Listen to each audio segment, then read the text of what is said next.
Quiero hablarte en esta maravillosa hora acerca de la sobreabundancia, pero te quiero hablar de el Dios de la sobreabundancia. Diga conmigo, el Dios de la sobreabundancia. La Biblia nos narra muchas historias poderosas, muchos acontecimientos tremendos acerca de los milagros de Dios. Dios no es un Dios de cosas pequeñas, nuestro Dios es un Dios de cosas grandes. Y resulta que la Biblia nos narra milagros portentosos. Voy a hablar de algunos de ellos, como para adentrarnos en esta enseñanza, pero es como para que podamos dimensionar la forma en cómo Dios opera y la esencia de Dios. Quiero comenzar hablándote acerca de este evento maravilloso de la multiplicación de los panes y de los peces. La Biblia nos narra que habían 5,000 hombres, sin contar mujeres y niños. Estamos hablando de una cantidad impresionante de personas. Jesús sabía que no había comida y lo más tremendo era que Jesús desafía a los discípulos. Jesús le dice a los discípulos, ¿qué hacemos entonces? Y dice la Biblia de manera literal, lo hacía para probarlos. Y los discípulos le dijeron, Señor, el lugar más cercano está a tantos kilómetros, ya es tarde, es difícil. O sea, pusieron unas condiciones complicadas. Apareció un jovencillo y este joven le dijo, bueno, hay unos cuantos panes, 5 panes y 2 peces. Tal vez me imagino y por un instante póngase en medio de esta escena a un Judas calculador y diría, bueno, si hay 2 peces y 5 panes, me imagino que Jesús lo repartirá entre nosotros y le decimos a la gente que no hay comida. Ahora imagínese un Pedro diciendo, bueno, como Jesús es el maestro, él se comerá un lebranche de esos, nos dará medio a Juan, que anda muy encima de él, y medio a mí, que soy Pedro. Los demás que coman panes, los demás discípulos. Pero si estamos hablando de 5 unidades, o perdón, de 7 unidades, 5 panes y 2 peces, y estamos hablando de ¿cuántos discípulos? Más Jesús, un total de ¿cuánto? 13 personas. Y tenemos 7 unidades acá, 5 panes y 2 peces. Quiero que analices esto.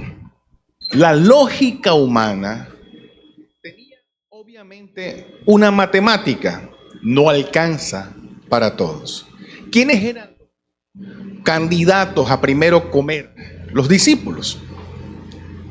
Ellos decían de pronto, bueno, buscamos la manera y nos los repartimos. Diga conmigo, los pensamientos de Dios no son los mismos que los nuestros. Quiero que analices esto. La palabra llega de parte de Jesús hacia los discípulos, le dice, vayan y repartan. Jesús no les dijo, coman primero y después hacemos un milagro. Primero les dijo, vayan y repartan. Diga conmigo, el Dios de la sobreabundancia tiene una característica y es que primero lanza la palabra. Cuando nosotros tomamos esa palabra y nos movemos conforme a lo que Él ha dicho, se activa lo sobrenatural, la sobreabundancia.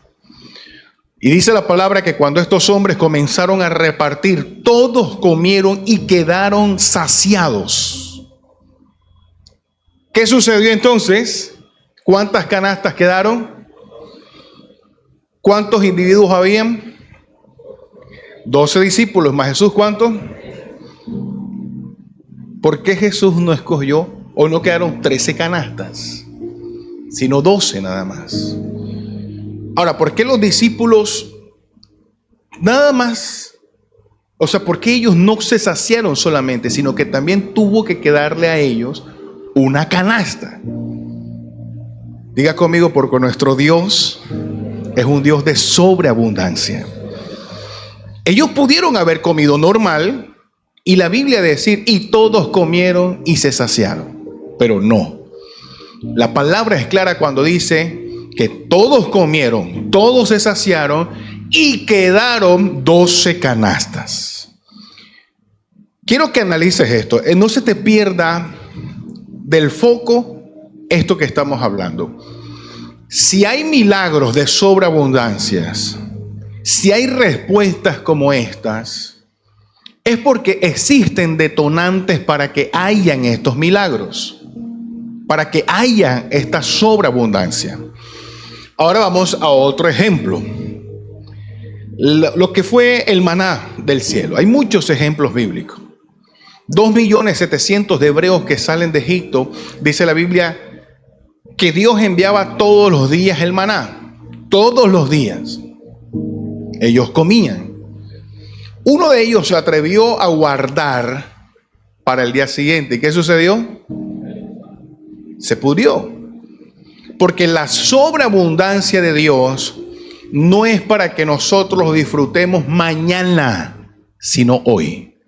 La Biblia habla del hoy. Hoy es el día. Hoy es el día, no es mañana. Pastor, explícame eso. La sobreabundancia de Dios, la bendición de Dios, no es para que tú la disfrutes después que hayamos fallecido o perecido, o que estemos en la presencia de Dios. No es la abundancia de Dios para ese momento. Es para ahora. Dios ha declarado bendiciones para su pueblo, pero es ahora, no es mañana. Entonces, alguien diría, pastor, ¿por qué yo no estoy viviendo en la sobreabundancia? No olviden que existen detonantes. Existen detonantes. Vamos a poner otro ejemplo. Dice la Biblia, hay tantos ejemplos bíblicos. Por ejemplo, cuando Josué estaba luchando, y la palabra enseña que el día se estaba acabando, se estaba adentrando la noche. Y Josué clamó a Dios y le dijo a Dios que detuviera el sol. El día se detuvo, o sea, ese día hasta que ellos lograron ganar o lograron la victoria. Entonces surge una pregunta: ¿por qué si yo le he pedido a Dios cosas tan mínimas, por qué no hay respuesta? Porque Josué clamó y se detuvo el día. ¿Y por qué yo le estoy pidiendo a Dios un empleo y no lo recibo? ¿Por qué le estoy pidiendo a Dios la transformación de un esposo, de una esposa o de los hijos y no lo recibo? Diga conmigo, porque existen detonantes para la sobreabundancia de Dios. Hay muchos ejemplos más, pero solamente tomemos esos como básicos. Como básicos. Dios hizo cantidades de cosas impresionantes desde Génesis hasta el Apocalipsis. Pero quiero que analicemos lo siguiente y vamos a adentrarnos a la palabra del Señor. En Proverbios capítulo 10, verso 22, nos dice la palabra del Señor en el nombre del Padre, del Hijo, del Espíritu Santo, y la iglesia dice, amén. Dice, la bendición de Jehová es la que enriquece y no añade tristeza con ella. Amén. Quiero que analicemos la gran diferencia de esta palabra, o que analicemos el objetivo de esta palabra al diferenciar la palabra bendición de riquezas. Son dos cosas muy diferentes. La bendición de Jehová es la que enriquece. Eso quiere decir que hay personas ricas que no están bendecidas. Si usted lo está analizando, lo dice la palabra clarito. La bendición de Jehová es la que enriquece. Hay gente rica que no está bendecida. Ejemplo de ello, el joven rico. Dice la Biblia, se acercó a Jesús, tenía en su corazón un vacío y él se fue triste. Porque Jesús le dijo, vende todo lo que tienes, dalo a los pobres y sígueme. Se fue triste. Prefirió quedar con sus riquezas, pero vacío, no bendecido. Entonces dice la palabra, y no añade tristeza con ella. Quiere decir que hay algo superior a las riquezas y a las demás cosas, y se llama la bendición del Señor.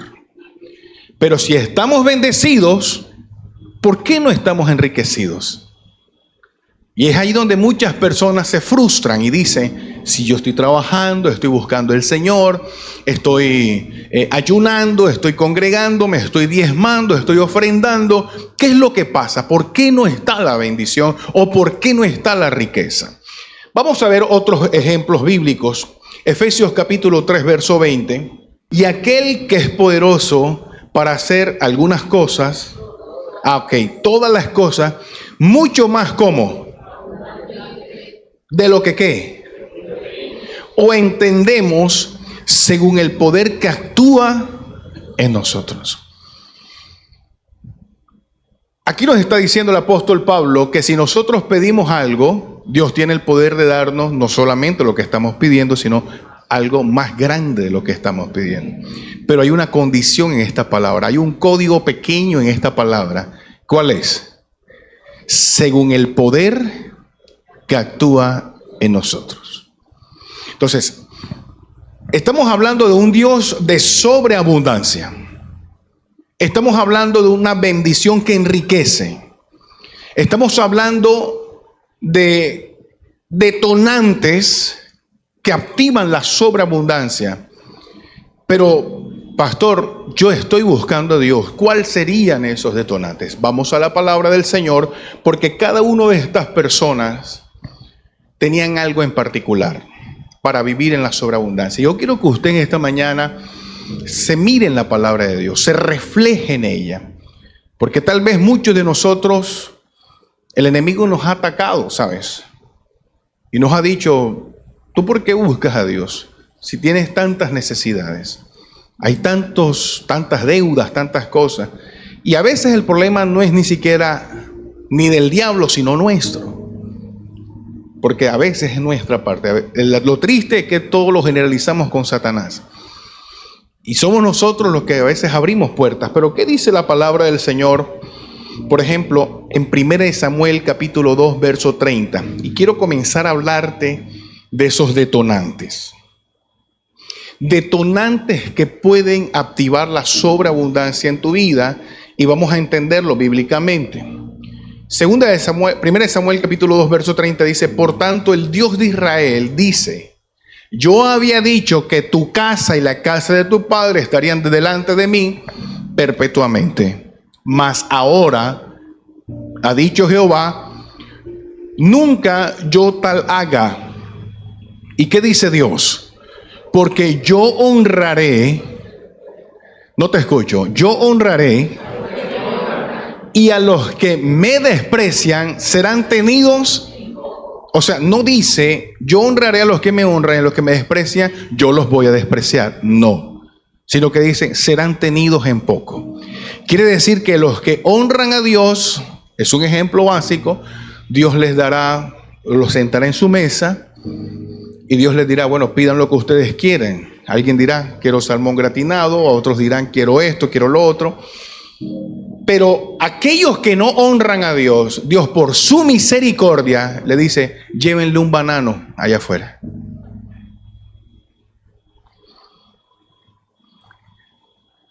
Ese es el primer detonante para vivir en la sobreabundancia de Dios, la honra a Dios. Pero ¿qué es honrar a Dios? La palabra honra significa respeto. ¿Cómo sé yo que honro a Dios o no honro a Dios? Esta misma palabra los discípulos un día le dijeron a Jesús, muéstranos al Padre. Y Jesús le dijo, ¿me has visto a mí? Quien me ha visto a mí, ha visto al Padre. Entonces, otra persona le pregunta a Jesús, ¿y quién es mi prójimo? Tu prójimo es todo aquel que te rodea. Pero el mismo Jesús un día dijo, tuve hambre y no me diste de comer. Tuve frío, no me abrigaste. Y los discípulos dijeron, ¿cuándo pasó esto? Y él dijo, aquel que haga esto, ¿con quiénes? ¿Con quiénes? Con uno de mis pequeños. Él es claro. Mis pequeños. Pastor, cuando usted hace énfasis en sus pequeños, ¿de quién está hablando usted? Estoy hablando de la gente que muchas veces está buscando a Dios a pesar de sus falencias y sus defectos. Y si nosotros como cristianos no sabemos honrar, o sea, respetar, bendecir a los que estamos viendo, es muy difícil pensar que podemos honrar a Dios. Si unos hijos no saben honrar a los padres, ¿cómo decir los hijos que pueden honrar a Dios? Si un esposo no sabe honrar a su esposa, ¿cómo puede decir que puede honrar a Dios? Si una esposa no sabe honrar a su esposo, ¿cómo puede decir que honra a Dios? Si unos padres no saben honrar a sus hijos, ¿cómo pueden decir que honran a Dios? Si el mismo Señor dijo, si dices que amas a Dios pero aborreces a tu hermano, tú no amas a Dios. Nadie dijo amén, pero usted sabe que es así, ¿verdad? Entonces, honrar a Dios tiene niveles, y el primer nivel es honrar al hermano, honrar a la gente que busca a Dios. Ahora, cuando hablamos de la palabra honras, casi siempre llega a nuestra mente el signo peso, ¿sí o no? Cuando hablamos de honra llega a nuestra mente el signo peso. Pero una de las manifestaciones del respeto incluye el signo peso. La incluye, pero no lo es todo. Porque una hija o un hijo que honre al papá, alguien diría, yo cumplí, le llevé a mi mamá o le llevé a mi papá lo que de pronto en el trabajo me correspondía llevarle y la honré. Pero resulta que cumplió con una cuota, mas no la honró. Porque el asunto no es darle una cuota, el asunto es acercarse a su mamá, acercarse a su papá, sentarse, hablar, dialogar, sanar, perdonar, conversar de una manera respetuosa, pero no pagarle por cuotas una crianza. Porque a veces confundimos la honra con pagar por cuotas crianzas. O en el caso del esposo, creería que está honrando a su esposa porque le está pagando por cuotas el trabajo que ella hace en su casa. Entonces le da a la esposa cualquier 500,000 para el blower y él dice, yo la estoy honrando porque le estoy dando. Y es un error. Tal vez está pagando por cuotas los trabajos y eso le está saliendo barato, porque ¿cuánto está un mínimo ahora mismo? 1.400.000, ¿no? Hasta injusto es. Porque si estuviera pagándole por el trabajo, le estuviera dando 1.400.000 mínimo, sin meter arandelas ni horas extras. Entonces, no se trata la honra de dar, sino entender a quién le estás dando y por qué lo estás haciendo. La intención del corazón, la forma en cómo nosotros hacemos lo que hacemos es lo que determina los principios y estos detonantes que Dios quiere que nosotros entendamos. Honrar a los hermanos es entender que en la iglesia no todo el mundo es como tú ni como yo. La congregación es uno de los lugares más difíciles y de pronto le hablo a los pastores que nos ven también por redes sociales y que nos escuchan por la radio. A veces los mismos hermanos cometen el error y pensar de que el hermano que está a mi lado piensa como yo, es como yo. Y es un error pensar eso. Muchos hermanos que están conmigo son personas que tienen vacíos, tienen miedos, tienen temores, tienen falencias y yo debo entender eso. No todo el mundo es tan fuerte como yo o no todo el mundo es tan frágil como yo. Entonces, el honrar al hermano es ponerse en el lugar de ese hermano. Escucharlo, respetarlo, entenderlo, entender sus miedos, sus falencias, entender sus vacíos, sus preocupaciones y hablarle con respeto. Entonces, siempre está como en esa constante la congregación de los roces, de las discusiones, de los pleitos, de las iras, de las contiendas. Pero ¿por qué están esos roces? ¿Por qué están esas iras? Porque confundimos los principios y creemos que el hermano es como yo. Y si no es como yo, entonces no encaja en mi círculo. Entonces, si no encaja en tu círculo, ¿cómo puedes decir que eres cristiano y que honras a Dios? Nadie dijo amén, pero espero que esté reflexionando en esta palabra. Hay otro principio poderoso como detonante para conocer ese Dios de la sobreabundancia. Josué capítulo 1, verso 8 nos dice: nunca se apartará de tu boca este libro de la ley, sino que de día y de noche meditarás en él. ¿Cómo honrar al Dios de la sobreabundancia si no lo conocemos? ¿Cómo puedes conocer a Dios si no meditas en su ley? Ahora, pastor, no estamos en la ley. Y es un error. Confundimos los mandamientos de Moisés, o las leyes del pueblo de Israel, que son 613, la confundimos con los mandamientos de Dios. Y quiero que escuches esto. Los mandamientos de Dios son 10. Y esto aplica como ley universal aún en nuestros tiempos. Y aún se aplica en las mismas naciones. Estos mandamientos de Dios, porque cuando Dios habla, se obedece. Pero los mandamientos de Moisés, que son 613, esto apuntan solamente a la nación de Israel. ¿Cómo conocer al Dios de la sobreabundancia si no meditamos en esos libros de la ley o en ese libro de la ley? Dice la palabra de día y de noche. El primer mandamiento, ¿cuál es? Todas las noches, de día y de noche, de mañana, de madrugada, hágase esta pregunta. ¿Estoy amando a Dios con toda mi mente, con toda mi fuerza, con todo mi corazón? El primer mandamiento. De día y de noche. Medita sobre él.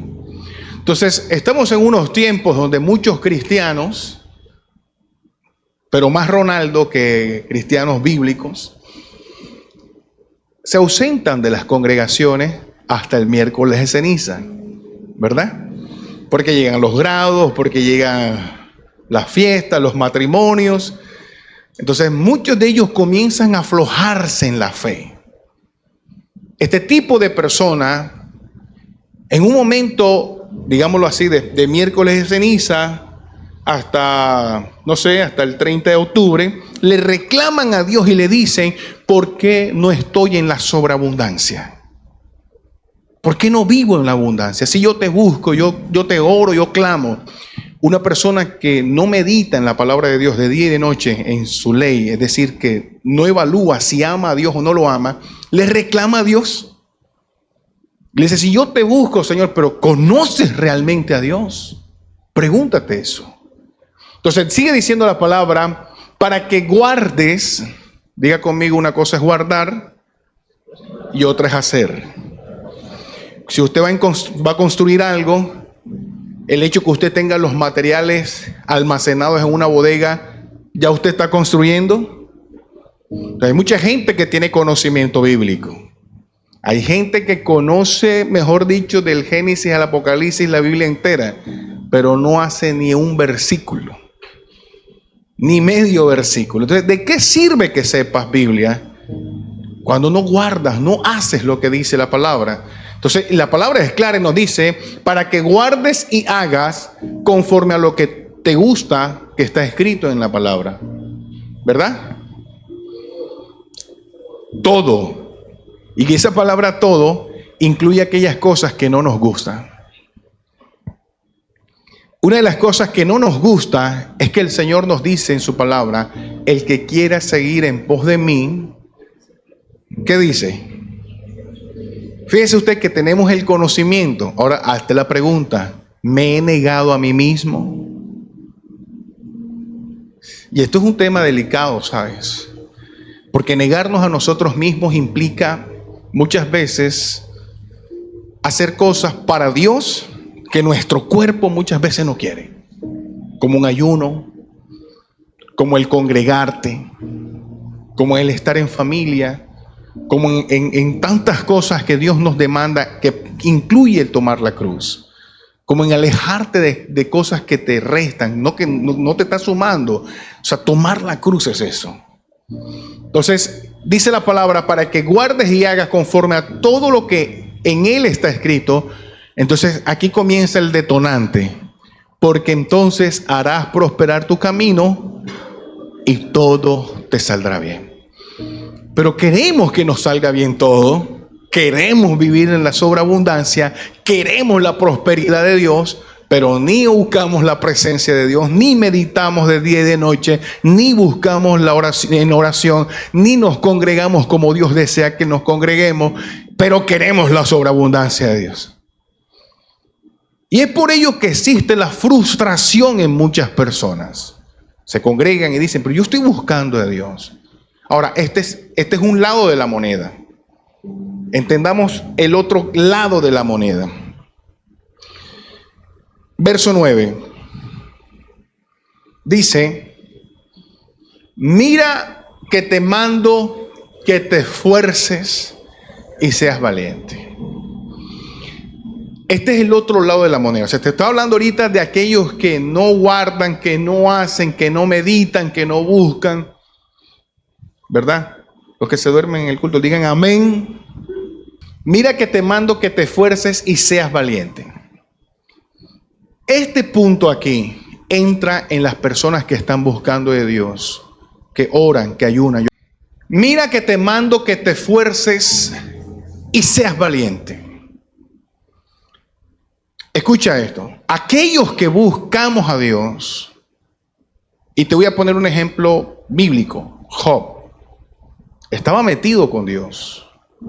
Dice la Biblia, Dios mismo dijo: ¿no has visto a mi siervo, varón justo, perfecto? Todos los días ofrendaba, todos los días clamaba por su familia. Aquí es donde viene este proceso. Muchos de nosotros estamos buscando a Dios, pero no estamos en la sobreabundancia, porque Job todo lo perdió en un solo día. Perdió sus hijos, perdió sus tierras, su trabajo, todo lo perdió en un día. ¿Qué hizo Job si se suponía que estaba buscando de Dios? Mire, todos los desiertos Dios los utiliza para formarnos. Y a veces no estamos preparados para la sobreabundancia, sino que estamos cómodos. Y cuando estamos cómodos, ¿sabes qué hace Dios? Nos desacomoda para llevarnos a nuevos niveles de sobreabundancia. Porque a veces nosotros estamos tan conformes en el empleo y vamos todos los días al empleo felices, y ¿sabes qué hace Dios? Permite que nos despidan. Entonces tú todavía no estás entendiendo que Dios te quiere llevar a un nivel de sobreabundancia. Metiste 2000 hojas de vidas y ninguna quedaste, en ninguna. Y todos los días le dices: Señor, el empleo. Y Dios te dice: oye, te traje al desierto para desacomodarte, porque te quiero llevar a un nivel de sobreabundancia, y tú quieres volver al nivel básico. Entonces, pastor, ¿qué podría yo entender del desierto? El desierto revela lo que hay en nuestro corazón. Revela cosas que a veces nosotros mismos no sabíamos que estaban. Y una de esas cosas que a veces nosotros no sabemos que está, es que muchas veces nosotros tenemos capacidades que no estamos explorando porque estamos cómodos en un lugar. Entonces Dios de pronto dijo: ya conoces tanto el negocio que puedes emprender tu propio negocio. Poquitos lo recibieron, pero yo solté la palabra. Entonces, conoces tanto el negocio que ya tú puedes emprender tu propio negocio. Y hay personas que dicen: no, yo quiero seguir de empleado. Dios dice: pero emprende. Aquí viene lo tremendo. Mira que te mando que te esfuerces. En medio de los desiertos, Dios demanda esfuerzos, porque el esfuerzo es un detonante para la sobreabundancia. Hay gente que quiere la sobreabundancia pero no se esfuerza. ¿Cómo vas a recibir eso? Hay gente que quiere bajar de peso pero no hace ejercicio, ¿verdad? Usted lo ve todos los fines de semana comiendo salchipapa, pizza. Se esfuerzan en comprar la salchipapa, se esfuerzan en comprar la pizza, pero no se esfuerzan para las promesas de Dios. Y si tú no te cansaste del desierto, Dios te dice: esfuérzate, tienes que salir de él. Porque no nacimos para vivir en el desierto. El desierto es solamente algo que Dios utiliza para sacar de nosotros lo que hay dentro. Pero no es para que nos acomodemos en el desierto. Y Dios nos dice: esfuérzate y sé valiente. Estos son los detonantes para nosotros encontrar la sobreabundancia. Pastor, ¿ser valiente en qué o para qué? Hace unos días alguien me dijo: pastor, el banco me llamó y me ofreció 300 millones. Yo le dije que no, porque yo qué voy a hacer con toda esa plata, pastor. Ahora, ¿tú te imaginas que en cualquier momento a ti te llamen y te digan: recibiste una herencia, 2.000 millones, 3.000 millones, Y usted no, o sea, no, el miedo te lleva como a rechazar porque crees que te pueden meter preso por lavado de activos o algo. O sea, muévete, pierde el miedo, atrévete a hacer las cosas que Dios te dice que hagas. Ahora, para ser valiente, para esforzarte, o más bien para esforzarte y luego ser valiente, tienes que estar claro primero y conocer a Dios. Porque Dios es el que te va a guiar. Tal vez te estés esforzando en algo que no tiene sentido y hay gente que se está esforzando y desgastándose con algo que no vale la pena. Hay que ser valiente para salir adelante, ¿sabes? Porque es muy fácil vivir en la comodidad, pero salirte de la comodidad necesitas esfuerzo, pero también va a ser muy valiente. Ahora Dios dice, no temas. Mira, el miedo ha tomado a muchas personas y las ha llevado a la escasez, a la ruina. Porque el miedo paraliza. Hay personas que le tienen miedo a nuevas oportunidades. Hay gente que quiere de pronto viajar, pero ni siquiera hacen el esfuerzo para sacar un pasaporte. Y ahora que están baratos gracias a Petrovsky. Entonces ni se esfuerzan para sacar un pasaporte, no se atreven y lo peor, todo le da miedo. Todo. Personas miedosas para todos. Dice Dios, porque Jehová tu Dios estará contigo en donde quiera que vayas. En estos 3 principios que vimos anteriormente como detonantes, o 4 principios, la honra, el esforzarse, el ser valiente, el no desmayar, es lo que estos hombres tenían. Pedro, Moisés, Abraham, el mismo David. Tropezaban pero se levantaban. Ahora, en este último punto te quiero ahondar un poquito aquí. ¿Quién desmaya? ¿Quién es la persona que desmaya? En la vida física, ¿quién desmaya? ¿Quién? El que está sin fuerzas. Cuando una persona no come, ¿qué le puede pasar? Usted se imagina 5 días usted sin comer y ¿no? Como vamos para el gimnasio, ¿qué va a pasar allá? Es una privada segura, ¿verdad? ¿Tú sabes quiénes son los que desmayan en el Evangelio? Los que no comen espiritualmente. Los que no están metidos en la presencia de Dios. Esa gente no se muere, pero desmaya.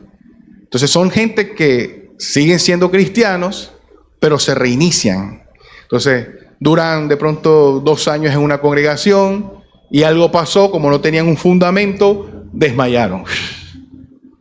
Después a los pocos tiempos se levantan, se sacudieron, fueron a otra congregación, se animaron y dejaron un tiempo de congregarse y volvieron y desmayaron. Este tipo de personas, Dios nos pide que no lo hagamos. No desmayes, mantente firme. Mantente firme porque si quieres una sobreabundancia tienes que estar preparados. Y la sobreabundancia de Dios llega sobre gente decidida, gente que es constante. La Biblia lo dice, firme, constante, creciendo en la obra del Señor. Estoy convencido que ninguno de los que está acá le entregaría la responsabilidad a una persona inconstante. Usted nunca le entregaría las llaves de su casa a una persona irresponsable. Usted le diría a una persona irresponsable, oye, quédate en mi casa, voy a ir de viaje 2 meses y me respondes por todo, me pagas los servicios. ¿Usted le haría eso a una persona irresponsable? ¿A quién le entrega usted de pronto a su hijo cuando usted va de paseo, a viajar, a lo que sea? Usted se lo entrega a una persona de confianza, una persona con experiencia. ¿Es o no es? ¿Cuánto más Dios en la sobreabundancia? ¿Y sabes por qué Dios se cuida de entregar esta sobreabundancia a muchas personas? Porque muchas personas, si no están preparadas, lo que van a hacer con la sobreabundancia de Dios es que van a lastimar, dañan al prójimo, dan un mal testimonio, hacen lo que no tienen que hacer. Por eso es que Dios desea que nosotros entendamos estos principios bíblicos. Existe la buena y la mala tierra. Y quiero finalizar con esto. ¿De dónde Dios te hizo? Del polvo de la tierra. Y la palabra enseña, y nos dice la palabra de Dios, que el corazón nuestro es comparado a la tierra, ya sea buena o ya sea mala. La palabra de Dios entra a tu corazón y ella debe producir un fruto. El fruto, ¿cuál es? No son solamente frutos espirituales. Los frutos que la palabra de Dios deben producir en nosotros son frutos no solamente espirituales, sino también materiales. Yo te digo una cosa, amada iglesia, y lo que te lo estoy hablando con mucha autoridad. Yo he sabido qué es la montaña rusa en temas de salud, de finanzas, de lo que sea. Y te lo puedo decir con plena autoridad. En medio de todos mis desafíos emocionales, espirituales, de finanzas, de todo, Dios me ha enseñado tantas cosas. Cuando Dios me llamó a este lugar, me reinició mi finanza de cero.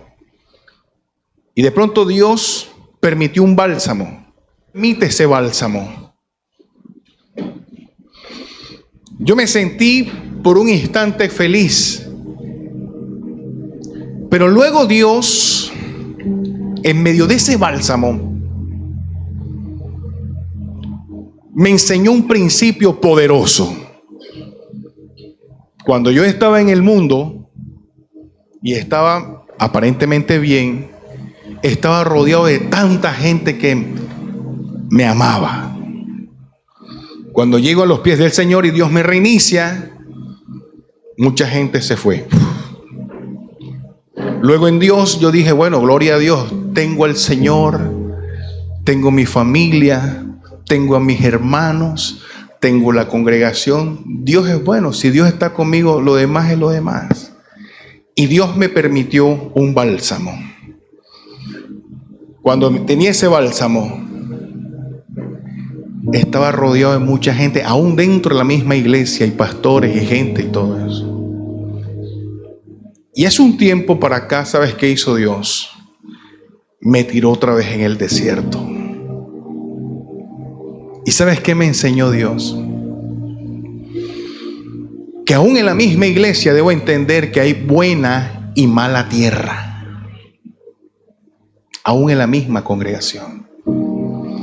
Y de pronto tú dirás, pastor, pero ¿cómo así? Claro, porque como todo pastor principiante, deja a un lado a mis propios hijos para atender 2 y 3 horas a personas que mañana más tarde, al irse de este lugar, ni cambiaron, ni crecieron, y llegué a ser lo peor de sus vidas.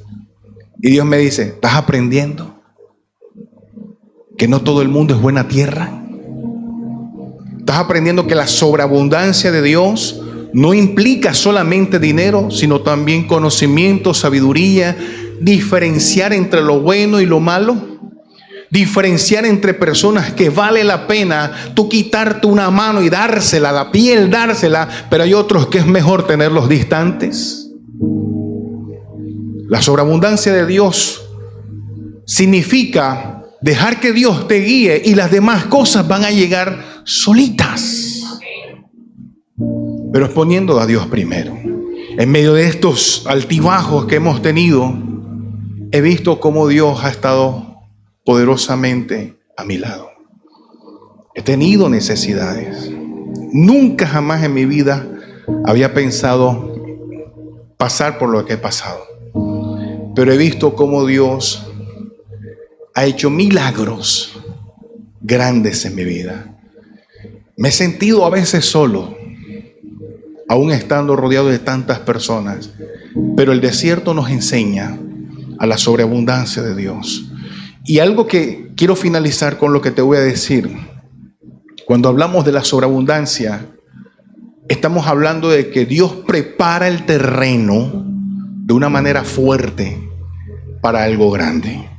Entonces, si usted está en un desierto hoy y estás buscando de Dios y estás haciendo las cosas bien, un día yo le dije al Señor eso: Señor, yo te estoy buscando. Yo reinicié mi vida, estoy haciendo las cosas bien para ti. Hoy estoy recibiendo piedra de todo, de tanta gente y de tantas cosas. Se supone que me tenías que amparar. Y Dios me dijo, cálmate. Estoy preparando el terreno para algo grande. Antes sufría de complejos cuando alguien decía, ay, el pastor se compró un pantalón. Y antes decía, no, yo voy a andar con mi pantaloncito maluquito para no dañarle el corazón a la gente. Ya no. Ya Dios me dijo, lo que he hecho en ti, lo he hecho porque yo honro a los que me honran. Ese es el pensamiento que tú y yo tenemos que tener. Y hay gente que de pronto te va a criticar si hablas o no hablas, si saludas o no saludas, si gritas o no gritas. Te van a criticar, pero la sobreabundancia de Dios es tan grande que primero te prepara en el desierto. Y cuando te estás preparando, te enseña a ministrar, te enseña a organizarte, te enseña a diferenciar. ¿Sabes por qué? Porque cuando tengas la sobreabundancia, si no disciernes esto, te la acaban enseguida. Pero Dios te está preparando no para un año nuevo. Dios te está preparando desde ya, para allá. Acuérdate del maná, no lo puedes guardar. No te pongas el que no, que año nuevo, vida nueva. No, hoy mismo comienza a entender la sobreabundancia de Dios. Amén.